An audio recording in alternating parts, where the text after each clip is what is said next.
En la parte inferior. Chico, mantente fuera del agua. No, no estoy hablando de ningún virus. Hay más que temer en el agua que algún virus. He visto cosas que te harían desear un simple virus. Solía bucear, ¿sabes? No lo sabías, ¿verdad? Bueno, es verdad. Y yo también era bueno en eso. Muy bien. Era rápido y sabía contener la respiración. Que me condenen si no fue la alegría de mi vida en algún momento, y que me condenen si no me la pierdo. Yo era un temerario en aquellos días. Una persona que toma riesgos. Me gustaba ver hasta dónde podía llegar, cuánto tiempo podía permanecer allí. Asustar a las chicas para que volvieran a subir a cubierta, y luego, consolar a una o dos de ellas cuando volviera sano y salvo. Pero, por supuesto, ese tipo de cosas requería práctica. Y para eso, saldría solo. Por supuesto, ahora sé que fue una estupidez. Ahora sé por qué te dicen que nunca lo hagas solo. Pero yo era joven. Fui estúpido. Dios Todopoderoso, fui estúpido. Fue un buen día para bucear. No se pueden pedir condiciones más perfectas. Casi sentí un hormigueo cuando tomé mi bote hacia este nuevo lugar que quería explorar.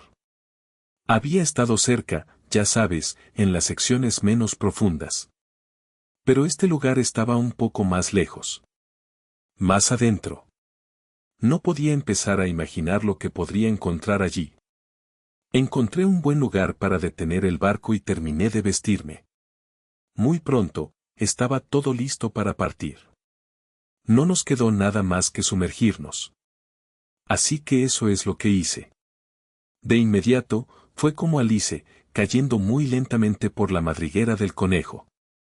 No podía creer lo que estaba viendo. Estaba tan cerca de otros lugares en los que había estado antes y, sin embargo, todo parecía muy diferente. Ninguna de las algas parecía igual cuando me alcanzó y se balanceó de un lado a otro. Había peces que nunca había visto antes, lanzándose por todos lados mientras los asustaba muchísimo. Si no estuviera bajo el agua, la vista habría sido impresionante. Y, sin embargo, todavía había más por venir. Floté hacia abajo y hacia abajo hasta que la arena oscura del fondo apareció a la vista. Esto me llamó más la atención que cualquier otra cosa. Esperaba arena suave. Quizás unas cuantas piedras. En cambio, lo que encontré fue una especie de cresta de aspecto pedregoso, como el comienzo de una pequeña cadena montañosa. Medía unos 6 pies de largo y estaba perfectamente recto. En retrospectiva, no estoy seguro de por qué me desconcertó cuando lo vi por primera vez. Creo que tuve algún tipo de sentimiento al respecto. Algo al respecto simplemente no estaba bien. Bueno, a partir de ese momento luché conmigo mismo. Yo era un explorador, ¿recuerdas? Me gustaba explorar. Métete ahí y toca todo. Experimenta todo. Entonces, ¿qué era lo que me molestaba de la cresta? Fue aproximadamente a la mitad de esta pelea que estaba teniendo conmigo mismo cuando me di cuenta de otra cosa. No había nada vivo que pudiera siquiera acercarse a la cresta. No pasó ningún pez, ni caracoles, ni nada. Incluso las algas parecieron dejar de crecer a unos metros a su alrededor. Eso es lo que realmente me hizo preguntarme. ¿Qué diablos era esto? ¿Descubrí un volcán o algo que nadie sabía? El agua no estaba tibia como cabría esperar alrededor de un volcán. Así que finalmente cedí. Tenía demasiada curiosidad. Te dije que era estúpido. Me cerní sobre la cresta. El plan era simplemente golpearlo ligeramente con el pie. Lentamente, me acerqué cada vez más hasta que, finalmente, hice contacto. Fue suave. No estaba hecho de roca en absoluto. Pero apenas tuve tiempo para sorprenderme por eso. De repente, sentí como si todo el fondo del océano comenzara a temblar. Entré en pánico y me dirigí hacia la superficie. Nadé arriba y arriba. Las algas temblaban a mi alrededor y los peces corrían frenéticos. Por fin, mi cabeza salió a la superficie del agua y tragué el mayor aliento que jamás había tomado. Y luego, silencio. Todo estaba en silencio. Miré a mí alrededor. Nada parecía diferente en la superficie. Nada estaba fuera de lugar. De hecho, las cosas parecían tan normales que me reí. Entonces me relajé. Lo que sea que haya pasado, no pudo haber sido gran cosa, ¿verdad?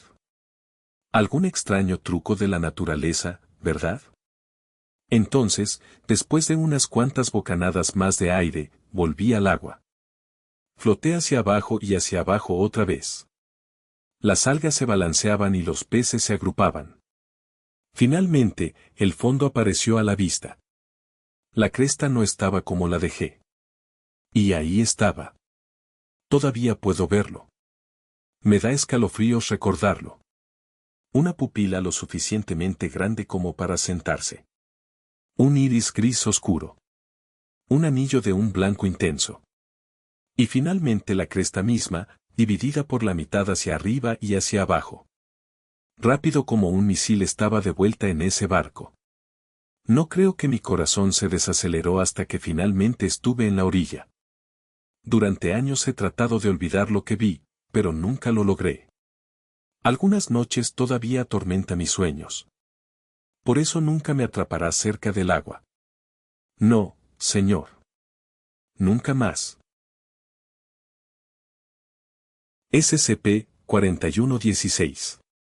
Procedimientos de contención segura de SCP-4116. El personal que sufre terrores nocturnos debe ser monitoreado hasta el próximo informe confirmado de SCP-4116.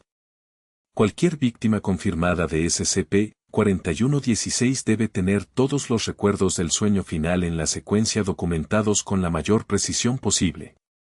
Las víctimas civiles de SCP-4116 serán amnestizadas después de la documentación del evento.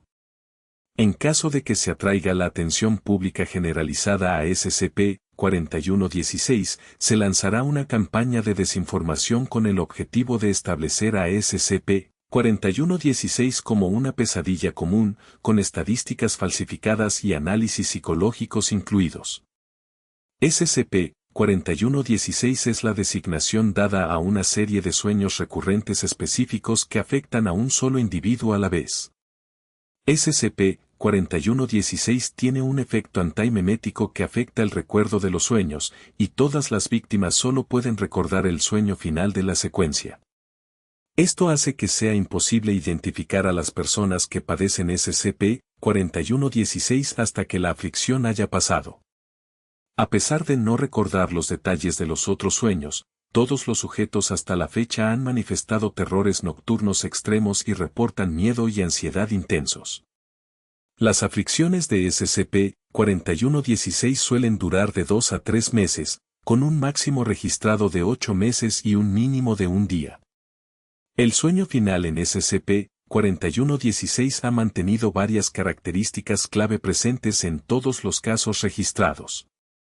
Son estas características recurrentes entre personas separadas sin correlaciones las que inicialmente llevaron a la clasificación de SCP-4116 como anómalo.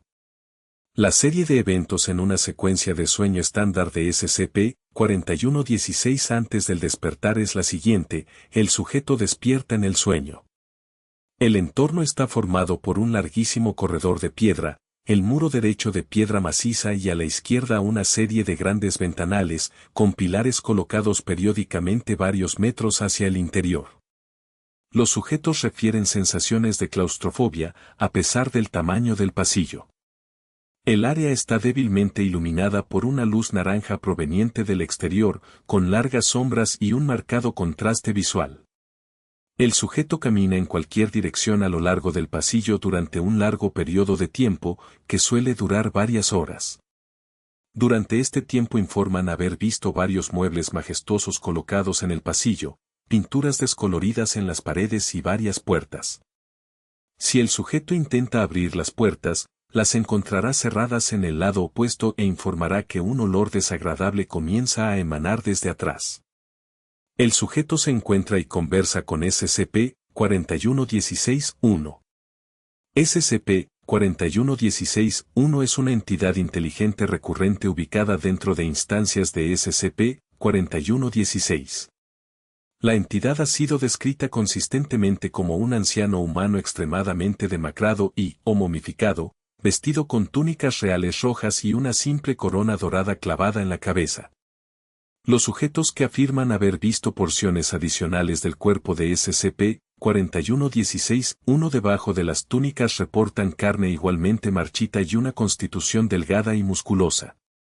Los sujetos también han descrito un tapiz consistente con las técnicas de artesanía europea medieval cosido en el torso de la entidad. Los detalles del tapiz varían según el caso, y los sujetos describen escenas como una batalla, una fiesta y un desfile. Además, se describe que SCP-4116-1 tiene una larga barba y cabello blancos, y las cuencas de los ojos se extienden de forma antinatural hacia lo profundo del cráneo. El 44% de los informes también incluyen a SCP-4116-1 llevando una de varias herramientas o accesorios, generalmente descritos como algún tipo de instrumento con cuchilla, utensilio culinario o dispositivo mecánico simple. SCP-4116-1 aparentemente es consciente de su naturaleza y es capaz de recordar detalles de instancias y víctimas pasadas de SCP-4116. Al ser encontrado, SCP-4116-1 generalmente le hablará al sujeto antes de que despierte, aparentemente haciendo referencia a eventos que ocurrieron en los sueños olvidados anteriores. SCP-4116-1 ha demostrado repetidamente varios rasgos de personalidad sociópata, incluido el narcisismo y la falta de empatía. La entidad cree que tiene un dominio real sobre los sueños, particularmente las pesadillas. SCP-4116-1 también muestra un conjunto retorcido de valores, considerando a los humanos como materia prima para propósitos no especificados y como totalmente desechables para estos propósitos. Ampliando esto, SCP-4116-1 parece no tener ningún concepto de muerte permanente, simplemente refiriéndose a algo como despertar, lo que sugiere que tiene poca o ninguna familiaridad con la existencia fuera de SCP-4116.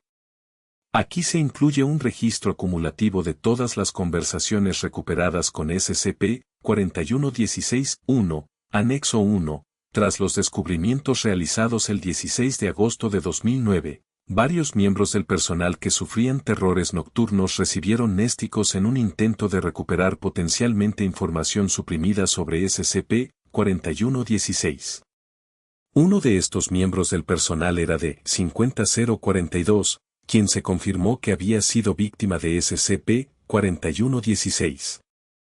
A continuación se incluye una transcripción de estos eventos. El agente Scott y el Dr. Sambre escaparon ilesos a un control de seguridad. Al reingresar a la sala de pruebas, el cadáver de 50042 fue encontrado con la cabeza completamente abierta y profundas marcas de rasguños cubriendo el interior del cráneo.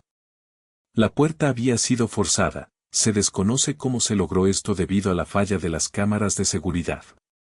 Hasta la fecha, no se han manifestado más casos documentados de SCP-4116. El 27 de noviembre de 2009, 4 días después de los eventos documentados anteriormente, una serie de asesinatos violentos ocurrieron durante la noche en la ciudad de, a 16 kilómetros del sitio de pruebas. Se produjeron un total de muertes y no se detuvo a ningún culpable. La investigación sobre una posible correlación está en curso. SCP-5261. Un acuario afectado por SCP-5261, anteriormente ocupado por Krill. Procedimientos de contención. El rastreador web de la Fundación J/M-CON debe monitorear los medios de comunicación y las plataformas de redes sociales en busca de publicaciones sobre sucesos extraños dentro de establecimientos que albergan vida marina. Los testigos de sucesos conocidos de SCP-5261 serán amnestizados según el artículo encubierto 58-B, robo, y serán reembolsados por sus pérdidas. Los eventos de SCP-5261 descubiertos en progreso deben capturar sus instancias de SCP-5261-1 y reubicarse en el sitio marino 82. Estas instancias se liberarán en una sección contenida del Océano Atlántico para anular sus propiedades anómalas y luego se recapturarán y monitorearán para detectar más propiedades anómalas antes de su reubicación permanente o su uso en pruebas. Después de los eventos del 22 de marzo de 2021, la alimentación y el cuidado de SCP-5261-1 deben ser monitoreados estrechamente y realizarse de forma remota si es posible. Las personas ajenas al equipo de investigación de SCP-5261 que deseen acceder a especímenes de SCP-5261-1 requieren aprobación previa y acompañamiento durante su duración. SCP-5261 se refiere a un fenómeno anómalo que afecta a los negocios que albergan grandes cantidades de vida marina, sobre todo acuarios y tiendas de mascotas exóticas. No se ha encontrado un vínculo directo entre las empresas afectadas, sin embargo, se descubrió que la mayoría de ellas no habían pasado previamente las inspecciones de calidad de su atención o habían obtenido su vida silvestre a través de medios fraudulentos. Se cree que SCP-5261 da como resultado el desarrollo de una sapiencia compartida entre la vida acuática alojada en la empresa, similar a una mente colmena.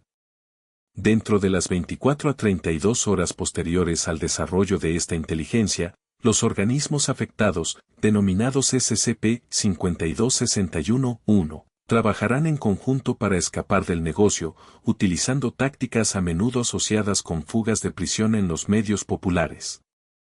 Se desconoce cómo SCP-5261-1 emplea con éxito la mayoría de estas tácticas, ya que su eficacia a menudo parece no verse obstaculizada por la falta de extremidades prensiles. Después de esto, SCP-5261-1 se localizará y dispersará dentro del cuerpo abierto de agua salada más cercano. Los efectos anómalos cesarán una vez que SCP-5261-1 se haya dispersado con éxito o haya sido capturado y recontenido. La frecuencia y escala de los eventos de SCP-5261 parecen ser completamente aleatorias, con eventos notables que incluyen un pequeño tanque de estrellas de mar encontrado con su contenido pegado al cristal, bloqueando completamente el interior. Una inspección más exhaustiva descubrió varios caracoles dentro del tanque que intentaban desenroscar una tapa de ventilación utilizando sus caparazones como destornilladores improvisados. Se descubrió que un tanque de cangrejos contenía réplicas improvisadas de sus ocupantes, llenando caparazones mudados con guijarros de colores, arena y plantas artificiales. Se desconoce el paradero actual de los cangrejos, aunque también se encontraron desaparecidos varios cientos de dólares de la caja registradora de la tienda. Una furgoneta de transporte de una tienda de mascotas desaparecida encontrada en un tramo de playa abandonado. El cadáver del conductor fue encontrado en la parte trasera del vehículo cubierto de pequeñas heridas punzantes. Los resultados de la autopsia encontraron rastros de veneno de pez globo presentes en el sistema circulatorio del cadáver. Se encontró que todos los tanques de transporte dentro de la camioneta estaban destrozados, aunque el análisis de fragmentación sugiere que estaban rotos desde el interior. La totalidad del acuario de Nueva Inglaterra se encuentra completamente vacía de vida acuática y faltan todos sus detalles de seguridad. Tras una inspección más exhaustiva, se descubrió que cada uno de los tanques estaba conectado por una red de túneles que conducían al océano abierto. Centrado en el Giant Ocean Tank. El examen del sistema de seguridad del acuario encontró que cada una de las cámaras de vigilancia había sido oscurecida con tinta de calamar seca. Aún se desconoce la ubicación del destacamento de seguridad, aunque en el fondo de varios tanques se encontraron trozos de coral muerto tallados con representaciones precisas de armas de fuego. Anexo 5261-1, el 22 de marzo de 2021, sonó una alarma que indicaba que se había detectado una brecha menor en los tanques de contención de SCP-5261-1. La seguridad del lugar investigó pero regresó alegando que ya había un agente en la escena.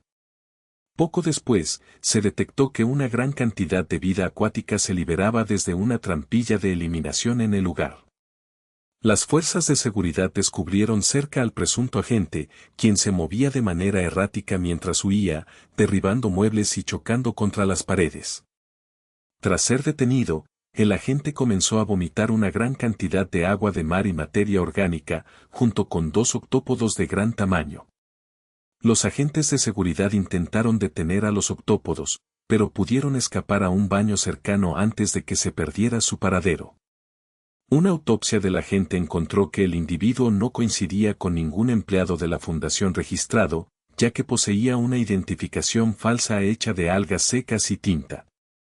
Se cree que los octópodos piloteaban el cuerpo apretando ligeramente secciones del cerebro del individuo para desencadenar el movimiento. Uno controlaba los brazos y las piernas y el otro comprimía los pulmones para proporcionar aire al cerebro. Después de este evento, se implementó un control más exhaustivo de los empleados que ingresan al sitio. 555, era el 1 de enero de 2000, cuando Alfred Donner recibió una llamada del número 555-000-0000. Cogió el teléfono, pero no escuchó nada al otro lado de la línea. De repente, empezó a sonar un tono dial. Confundido, colgó. Al día siguiente, Alfred recibió otra llamada. Esta vez el número era 555-000-0001. Dudó un poco más en contestar el teléfono cuando lo vio, pero por alguna extraña razón, lo contestó de todos modos. Una vez más, hubo silencio por parte de la persona que llamó, seguido de un tono de marcar. Así que, una vez más, Alfred colgó. Al día siguiente, comenzaron a llamar al número 555-000-0002. Esta vez, Alfred estaba seguro de que no iba a contestar su llamada. Sin embargo, lo hizo, Dios sabe por qué razón.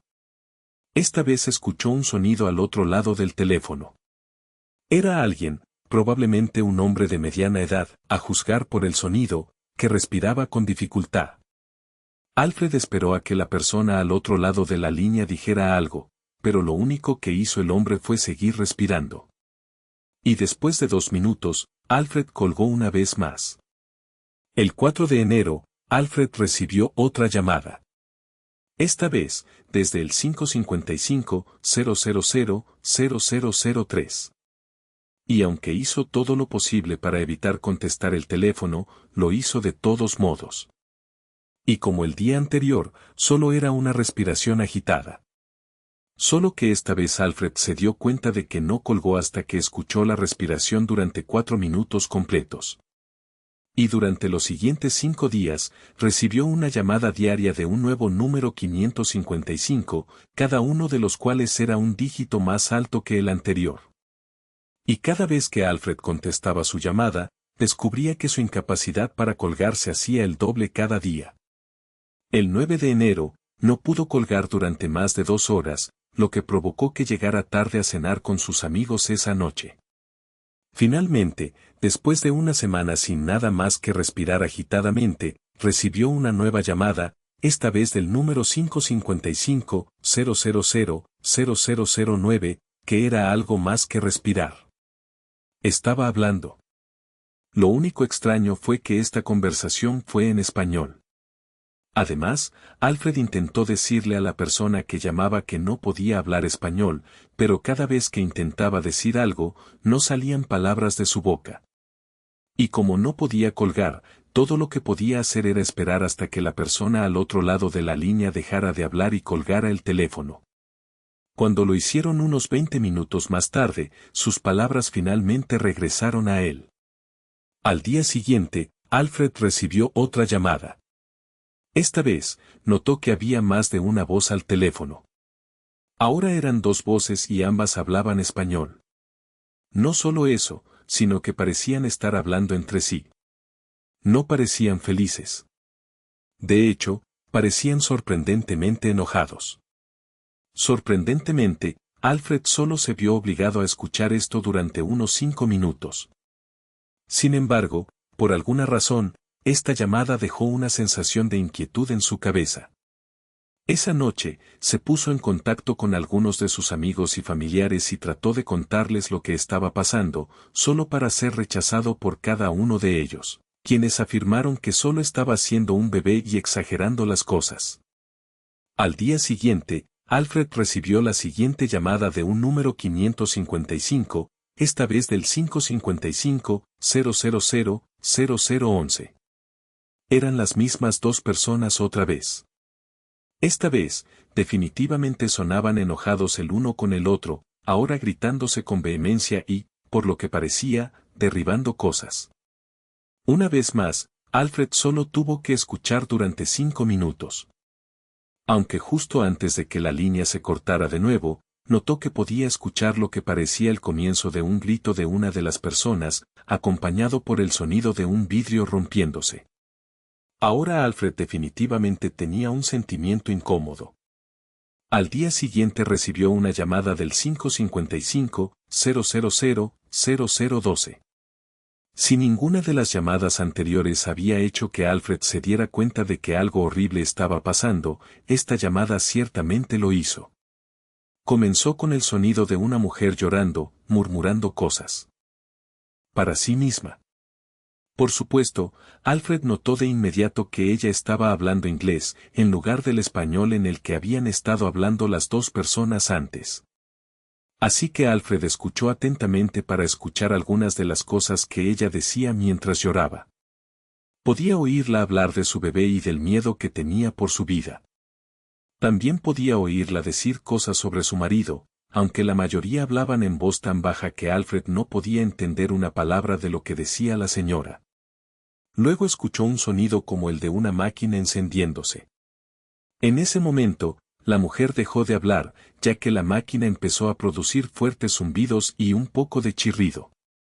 Hubo un silencio tenso por parte de la mujer durante 1 minuto mientras los ruidos de la máquina se hacían cada vez más fuertes. Finalmente, después de que la mujer permaneció en silencio durante lo que pareció un tiempo innecesariamente largo, comenzó a gritar. Ella gritaba extremadamente fuerte, casi tan fuerte como el funcionamiento y el ruido metálico de la máquina. Alfred quería llevarse las manos a los oídos o simplemente colgar, pero seguía estancado, incapaz de dejar de escuchar. Finalmente, escuchó el horrible sonido de salpicaduras y crujidos, seguido de otro silencio por parte de la mujer. Esta vez no escuchó otro ruido de la mujer. Y fue aquí donde terminó la llamada. Alfred estaba aterrorizado.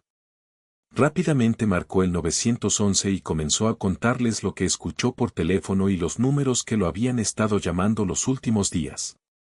Pero no les habló de la fuerza sobrenatural que lo mantenía pegado al teléfono todo el tiempo. Sabía que se reirían de él como lo habían hecho su familia y sus amigos. La policía accedió a investigar la situación y le agradeció el aviso. Y por primera vez en más de una semana, Alfred sintió paz. Durante 3 días, Alfred no recibió otra llamada. Estaba seguro de que el FBI había cerrado cualquier horrible operación que estuviera ocurriendo detrás de escena. Luego, el 16 de enero de 2000, recibió una llamada del 555-000-0013. Una vez más, no pudo quitarse el teléfono de la oreja. Podía oír los sonidos de personas destrozadas, mutiladas y asesinadas. Durante 1 hora seguida, escuchó el tormento de la gente al otro lado de esa línea, y Alfred se quedó deseando poder hacer algo para ayudar a esas almas torturadas. De repente, escuchó que alguien comenzaba a hablarle. «Nos llamaste a la policía, ¿no? Pensaste que acabarías con nuestra diversión, ¿no? Eres tan estúpido. Esos policías eran humanos, como tú. Nunca fueron rival para nosotros. Encontrarán su destino a su debido tiempo. Ahora abróchate el cinturón, porque todavía te quedan 9.988.987 llamadas por hacer». Y entonces la voz empezó a reír. Con eso, Alfred finalmente logró reunir la suficiente fuerza de voluntad para decirle algo a la voz. «¿Por qué?», él dijo, «¿por qué atormentas a toda esa gente? ¿Y por qué me elegiste a mí para escuchar este horror? Hubo un breve silencio en el teléfono. ¿Quién dijo que ellos eran los que estaban siendo atormentados? Escrito por Postgenin. El contenido está disponible bajo CC BY-SA. Si te gustaron estas historias, suscríbete para más.